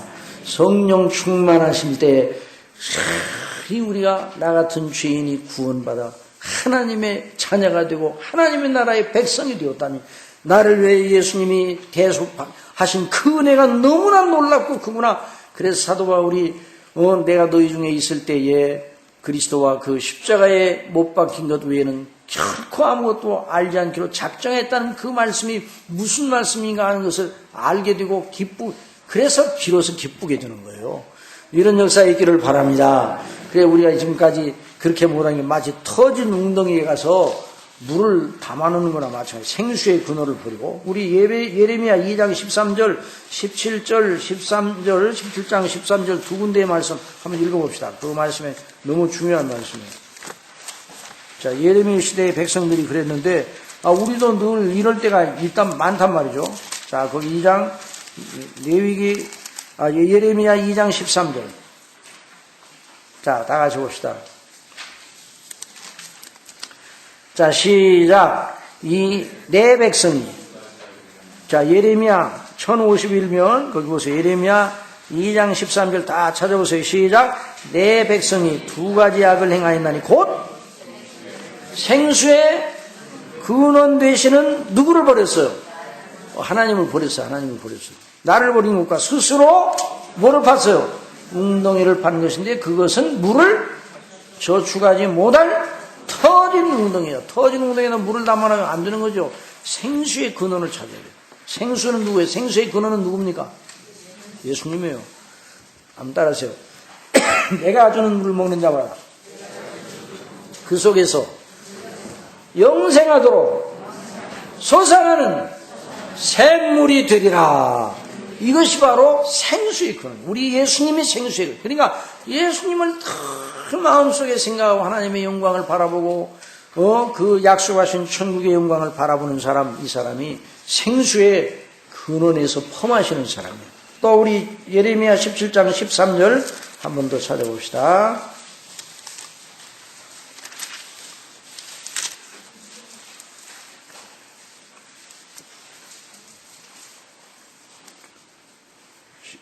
다 같이 봅시다. 시작.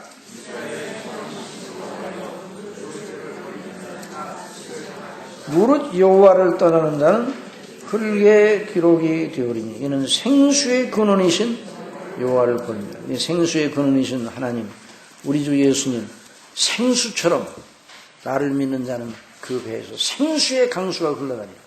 우리가 받을 성령님을 가르쳐 받은 성령님을 가르쳐 말씀하신 것인데 이런 역사에 있기를 바랍니다. 그래서 늘 우리의 심령에 우리 자신은 연약하지만 그리스도 안에서 하나님 아버지께서 주신 은혜가 너무나 크고 놀랍다는 생각하고 우리 하나님 앞에 같이 기도드리겠습니다. 사랑하시는 아버지 하나님, 저희들이 생수의 근원을 버리고 터진 웅덩이, 물을 담아 넣지 못할 웅덩이에 가서 우리의 가라는 목을 축이고 우리 마음에 위로를 받으려고 했던 어리석은 일이 너무나도 많았습니다. 아버지 하나님, 생수의 근원 되시는 우리 아버지, 생수의 영광스러운 영원토록 솟아나는 샘물 되시는 우리 주님, 생수의 강수처럼 역사하시는 성령님을 의존하여 팔복의 이 놀라운 사람으로 계속 믿고 행하고 섬기며 살아가게 하여 주옵소서. 내일도 큰 은혜를 베풀어 주시고 우리 살아가는 성도님들 이제 각 가정으로 돌아가는 모든 발걸음들을 은혜로 주장하여 주옵소서. 예수님의 이름으로 기도드립니다.